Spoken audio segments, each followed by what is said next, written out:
Que Dieu vous bénisse abondamment, que Dieu vous bénisse constamment. Shalom, shalom, que Dieu vous bénisse, que Dieu vous bénisse vraiment. C'est vrai, nous avons la peur de ces virus qui est en train de dévaster le monde. Mais je sais que nous avons un Dieu qui a dit dans sa parole qu'il est l'Éternel Dieu, qui nous guérit de toute maladie et de toute infirmité. Il n'y a pas un virus qui est plus grand que le sang de Jésus. Il n'y a pas une maladie que Jésus-Christ est incapable de guérir. Je sais, Seigneur, que notre Dieu est là. Je sais que notre Dieu est là et c'est un Dieu bon. C'est lui qui nous guérit de toute maladie. Il a dit, même si 1000 tombaient à ta gauche, 10 000 à ta droite, tu ne seras pas à terre. Il y aura des contagions, des épidémies, il y aura beaucoup de choses qui vont arriver. Mais toi, ça ne va pas t'atteindre. Pourquoi? Parce que tu es sous l'abri des dieux. Il faut demander la protection divine. Il faut demander être sous l'abri des dieux. Il faut demander être dans l'enclos, dans la bergerie. Que Dieu vous bénisse. Je prie, Seigneur, ce matin pour que ces petits messages puissent toucher ne fût-ce qu'une seule personne, afin que la personne revienne à la raison. Aujourd'hui, nous allons partager cette petite vidéo. Nous allons parler de retournons à notre responsabilité. Retournons à notre responsabilité, nous, le sacrificateur. Parfois, nous sommes là en train d'incriminer seulement le pasteur. Mais toi, tu es intercesseuse. Toi, tu es protocole à l'église. Toi, tu es chantre. Toi, tu travailles, tu sers Dieu à l'église. Tu peux dire aussi que moi, je suis, comme les gens disent, c'est mon demi simple. C'est-à-dire, je n'ai aucune responsabilité à l'église. Mais je t'informe que même si tu n'as aucune responsabilité à l'église, tu es un sacrificateur, tu es un serviteur et une servante de Dieu. Donc, il faudrait que tous nous puissions retourner à notre responsabilité. Le monde aujourd'hui est touché quelque part, je me dis, c'est parce que nous sommes devenus irresponsables. Que Dieu vous bénisse. Ma prière est qu'aujourd'hui, que ce message puisse toucher ne fût-ce qu'une seule personne. Soyez dans l'abondance, soyez bénis abondamment. Soyez bénis, mon frère, ma soeur. Il ne faut pas avoir la peur de ces virus. Soyez bénis, bénis, bénis. Aujourd'hui, bénis demain, bénis le matin, bénis la midi, bénis le soir. Que la bénédiction soit vraiment dans l'abondance chez vous. Je prends le livre, je vais lire dans le livre de Josué. Je prends le chapitre 3. Je commence par le verset 6. Vous allez m'excuser ma lecture, je n'ai pas mes lunettes ces derniers temps, ça devient un peu difficile. Je sais que je vois Raphaël là, il va me guérir. Josué dit, le verset, chapitre 3, verset 6, la Bible dit ceci.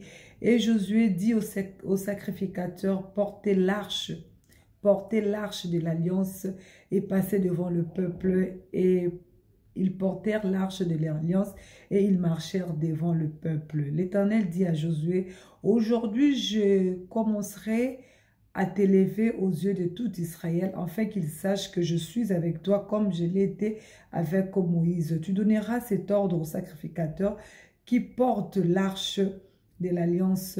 Lorsque vous arriverez au bord des eaux du Jourdain, vous vous arrêterez dans le Jourdain. Josué dit aux enfants d'Israël, approchez et écoutez les paroles de l'Éternel, votre Dieu. Josué dit, à ceci, vous reconnaîtrez que Dieu vivant est au milieu de vous et qu'il chassera devant vous les Cananéens, les Épsiens, les Éviers, les Phérésiens, les Gassiers, les Amoréens et les Jébusiers.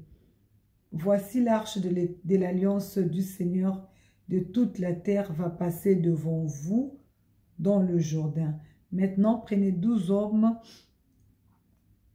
hommes parmi les tribus d'Israël, un homme de chaque tribu.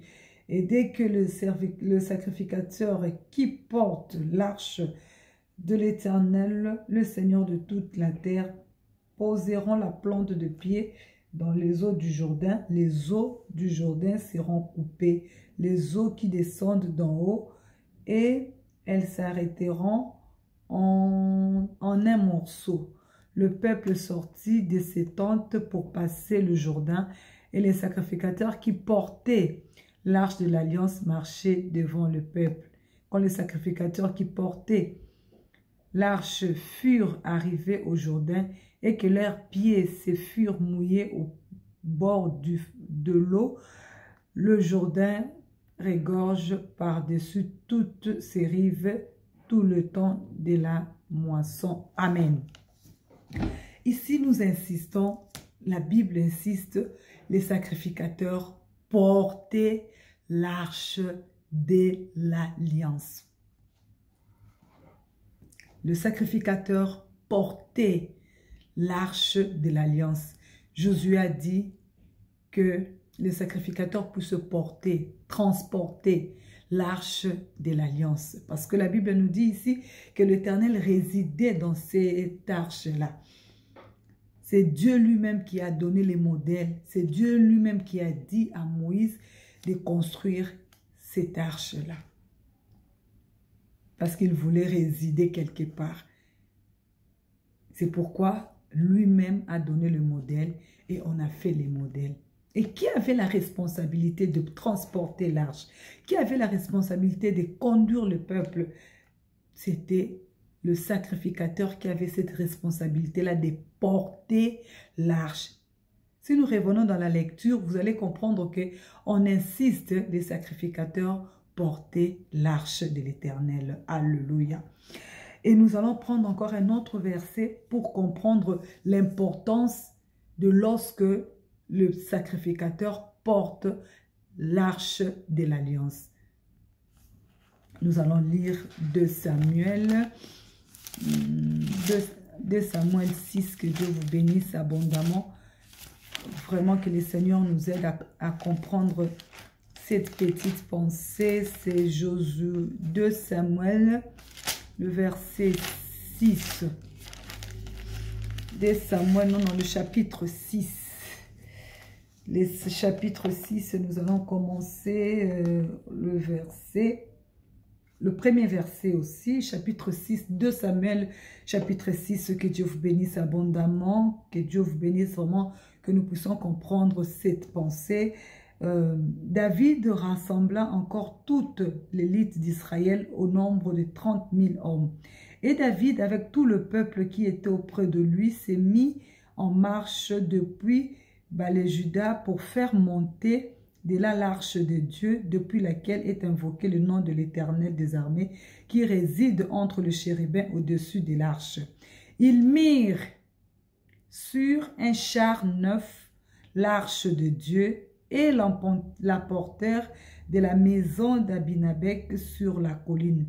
Uza et Akro, fils d'Abinadab, conduisaient le char neuf. Ils emportèrent donc de la maison d'Abinadab sur la colline. Uza marchait à côté de l'arche de Dieu et Achou allait devant l'arche. David et toute la maison d'Israël jouaient devant l'Éternel de toutes sortes d'instruments de bois, des cymbales, des harpes, des huttes, des tambourets, des sistres et des cymbales. Lorsqu'ils furent arrivés à l'ère des Nako, Uza tendit la main vers l'arche de Dieu et la saisit parce que le bœuf la faisait pencher. La colère de l'Éternel s'enflamma contre Uza et Dieu le frappa sur place à cause de sa faute. Uza mourut là, près de l'arche de Dieu. Amen. Ici, nous avons 2 textes. Le premier texte, on nous montre comment on transporte, comment on porte l'arche de Dieu. Ceux qui étaient habilités à porter l'arche de Dieu, c'était le sacrificateur. Si nous continuons, parce que la Bible nous dit que Josué a dit au sacrificateur de porter l'arche de Dieu et d'entrer dans le Jourdain. Et lorsque le sacrificateur, avec l'arche de Dieu, sont entrés, leurs pieds seulement ont touché l'eau au bord du Jourdain, qui est le fleuve du Jourdain, directement l'eau a séché. Donc c'est comme le miracle qui s'est passé avec Moïse. Et ils ont traversé le Jourdain à sec. Pourquoi? Parce que ils ont obéi à la voix de l'Éternel qui a dit que l'arche de Dieu devait être transportée par le sacrificateur. Mais de l'autre côté, qu'est-ce qui se passe? David.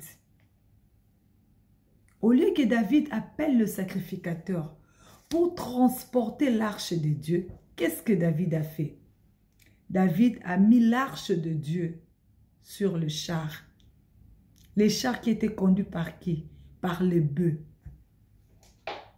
Alléluia. Je ne sais pas si vous me comprenez. Je sais que grâce au Saint-Esprit, vous allez me comprendre. L'arche de Dieu, ce n'était pas les animaux, ce n'était pas le char qui était habilité à les transporter. C'était le sacrificateur. Si nous retournons au livre de l'Exode, comment on a construit l'arche? Tout ce qu'il y avait là comme matériaux, on comprend que c'est un objet, si je peux dire ça, qui pèse. Et il y avait la responsabilité. Il y avait Dieu lui-même qui s'est manifesté là. Donc, les sacrificateurs allaient les porter avec beaucoup de sérieux, avec beaucoup de respect, avec beaucoup de considération. Et je ne pense pas que si les sacrificateurs ont l'arche sur eux, ils vont faire des mouvements, ils vont courir, ils vont sauter. Non. Ils vont être sérieux, ils vont être concentrés, ils vont marcher pas à pas. Ils vont vraiment se concentrer parce qu'ils ont un poids, une responsabilité. Mais dans l'autre cas de David, David, au lieu d'appeler ceux qui sont habilités, ils ont été irresponsables. Ils ont donné la responsabilité de transporter l'arche aux animaux. C'est pourquoi Uza est mort. Le peuple ne devait pas être à côté. Il devait être derrière. Il devait suivre les sacrificateurs avec l'arche. Mais ici, le peuple était à côté. Uza voulait aider Dieu. Je ne pense pas qu'il avait mal agi. Mais comme il n'était pas habilité à toucher, il a touché, il a été frappé sur le champ. Papa, maman, mon frère, ma soeur, servante, serviteur de Dieu. Où en sommes-nous aujourd'hui? Nous sommes devenus responsables. Nous avons abandonné l'arche de Dieu sous la responsabilité des animaux. C'est pourquoi il y a beaucoup de Uza qui sont en train de mourir. C'est vrai, ne touchez pas, mais ouais. Mais Uza est là à côté. Il voit que l'arche est en train de se pencher. Uza aura toujours tendance à toucher. Et aujourd'hui, il y a beaucoup de personnes qui, malgré qu'ils sont vivants, sont mortes. Ils sont vivantes.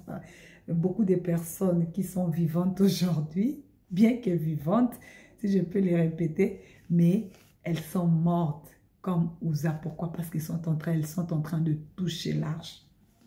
C'est bien beau de dire qu'ils ne touchent pas, mais ouais. Mais l'arche est en train de se pencher. Nous avons touché. Tout le monde ici a déjà touché l'arche.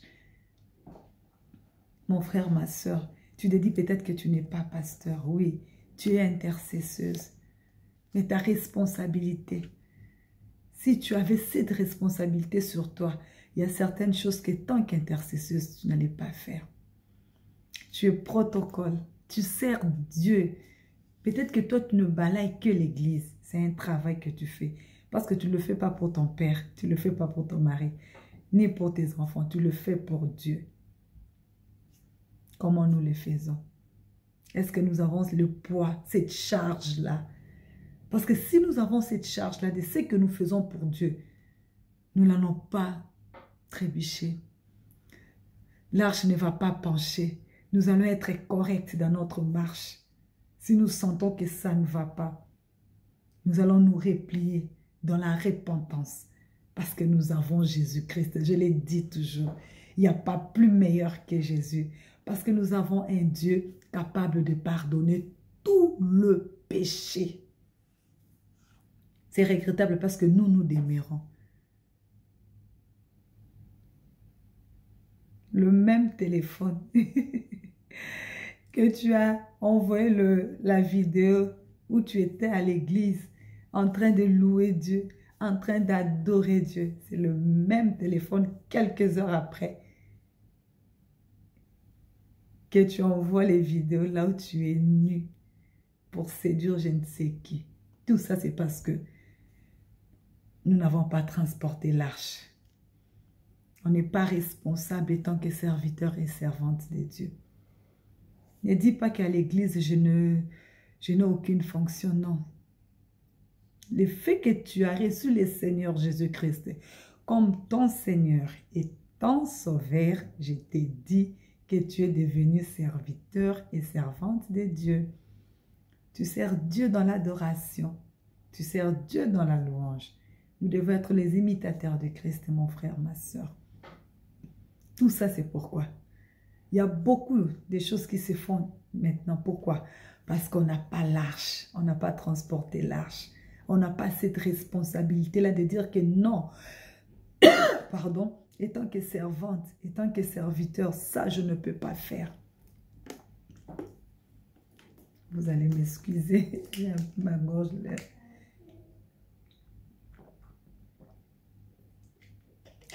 Excusez-moi, que Dieu vous bénisse, excusez-moi. Quelque part, c'est parce qu'on n'est plus responsable. Tu ne sais pas que la façon dont tu es en train de laisser l'arche. L'arche, c'est quoi? C'est Dieu, c'est l'œuvre de Dieu. La façon dont tu es en train, tu as laissé ça sous la responsabilité d'un animal. Ça va se pencher. Un ouza qui est à côté va toucher, il va mourir. Ne touchez pas, mais ouais. C'est pourquoi nous sommes des morts vivants, des vivants morts, je ne sais pas. Parce que quelque part, Anastasie, je me comporte mal. Étant que servante de Dieu, il y a Ouza qui est à côté de moi qui voit que l'arche est en train de se pencher. Il aura toujours tendance à vouloir toucher. Quand il va toucher, il va peut-être mourir pour rien parce que ce n'était pas sa responsabilité. Et moi qui suis responsable, comment je me comporte? Pourquoi nous avons donné la responsabilité? Nous avons abandonné notre responsabilité. La charge, cette charge, si nous avons vraiment la charge de l'œuvre de Dieu, je sais que non, non, non, je suis protocole à l'église. Je dois prendre ma responsabilité. Qu'est-ce qu'un protocole à l'église peut faire? Je dois prier pour les gens qui viennent. Je dois avoir une communion d'esprit avec mon pasteur. Parce que si toi, protocole, tu travailles mal, peut-être à l'entrée, tu réponds mal les gens, tu accueilles mal les gens. Cette personne-là qui est venue peut-être pour la première fois, tu vas la décourager, elle va partir pour ne pas revenir. Toi, intercesseuse, toi, intercesseur, si vraiment tu as ta responsabilité, tu sais que non, je suis intercesseuse, je suis intercesseur, je dois être pur pour l'œuvre de Dieu. Où sont les miracles? C'est parce que quelque part, l'arche, on a déposé l'arche et nous sommes tranquilles. Hein? Nous marchons tranquillement. Nous sommes devenus comme Madame Tout le Monde. Nous sommes devenus comme Monsieur Tout le Monde. Pourquoi? Parce qu'on n'a pas de responsabilité. Vous vous imaginez, si vraiment on avait cette responsabilité-là, tu ne vas pas courir parce que tu as l'arche, ça pèse. Tu ne vas pas sauter. Tu ne vas pas aller à gauche, tu vas à droite, tu fais n'importe quoi. Non, tu seras dans l'ordre. Pourquoi? Parce que l'arche pèse. Nous ne sentons plus le poids. C'est pourquoi nous courons, nous allons à gauche, nous allons à droite, nous faisons tout ce que nous voulons. Pourquoi? Parce qu'on n'a pas cette responsabilité-là. Ça pèse cette responsabilité-là de voir que les âmes sont en train de mourir comme ça. Ça pèse. Mais quand nous n'avons plus ça, c'est-à-dire nous avons laissé la responsabilité de l'arche là. L'arche, c'est Dieu lui-même, c'est l'œuvre de Dieu que nous sommes en train de faire. Allez, nous donnons ça. Nous laissons aux animaux marcher avec l'arche. Et vraiment, je m'imagine ces jours-là, l'arche a souffert. Parce que vous voyez un peu, un bœuf, il ne va pas être en ordre. Il va aller à gauche, aller à droite. C'est pourquoi même Ouza a voulu toucher à l'arche. Parce qu'il a vu que l'arche s'est penchée. Mais si nous revenons à Josué, les sacrificateurs avaient la responsabilité. Ils étaient conscients. C'était tout droit. Ils ont foncé jusque dans le Jourdain. Et il s'est produit un grand miracle. Pourquoi? Parce qu'ils étaient responsables. Et je ne pense pas. Je me dis, s'ils n'avaient pas obéi au principe de Dieu, je ne pense pas que ces miracles-là allaient se produire. Je ne pense pas. Je ne pense pas. Aucune désobéissance amène le miracle. Alléluia. Ça amène plutôt la mort. Parce qu'on a vu, nous avons deux textes. L'autre, lorsque Dieu a créé, lorsque Dieu a donné la vision de l'arche, ce n'était pas aux animaux, c'était aux sacrificateurs. Ce n'était pas aux animaux. Mon frère, ma soeur, revenons dans notre responsabilité. Ne dis pas que je suis mon demi simple, je ne fais rien à l'église. Donc, comme je ne fais rien, mais tu es chrétien, tu es chrétienne. Quand on te voit là, est-ce qu'on voit que tu portes l'arche? On voit vraiment que la présence de Dieu est dans toi. L'évangile est devenu faible. Pourquoi? Parce que nous-mêmes, nous fragilisons l'évangile. On n'attire plus comme c'était avant. Tu vois des jeunes gens, de jeunes filles, de messieurs qui... Quand tu le vois, tu as envie vraiment de savoir là où il prie, là où elle prie. Aujourd'hui, malheureusement, on n'a plus cette responsabilité-là. Si chacun de nous pouvait revenir à la raison, si chacun de nous pouvait revenir à sa responsabilité, on a abandonné l'arche, on a laissé la présence de Dieu. C'est pourquoi nous sommes libres. Tu ne sens même pas le poids de prier. Tu ne sens même pas quand tu as péché. Ça ne te dit rien. La dernière fois que tu as fait la repentance, c'était quand? Tu es resté dans cette situation, tu trouves que c'est bon, c'est normal, je vu, le dimanche, je vais aller à l'église, je prie, et puis c'est fini. Mon frère, ma soeur, ça c'est notre interpellation aujourd'hui. La responsabilité. Notre responsabilité. Est-ce que nous sommes toujours responsables? Nous avons toujours le poids du ministère. Les ministères pèsent. Le ministère pèse. Est-ce que nous avons toujours ces poids-là? Ou bien nous sommes là, on est habitués, nous connaissons la Bible, nous connaissons le verset, nous connaissons le formule pour prier et on s'arrête là. On est devenu comme Madame tout le monde, on est devenu comme Monsieur tout le monde.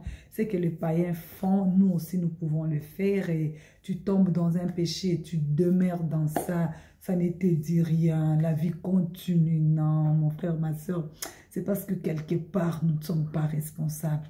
Quelque part nous ne sentons pas le poids du ministère. Quelque part nous ne sentons pas le poids, ces poids-là d'être enfant de Dieu.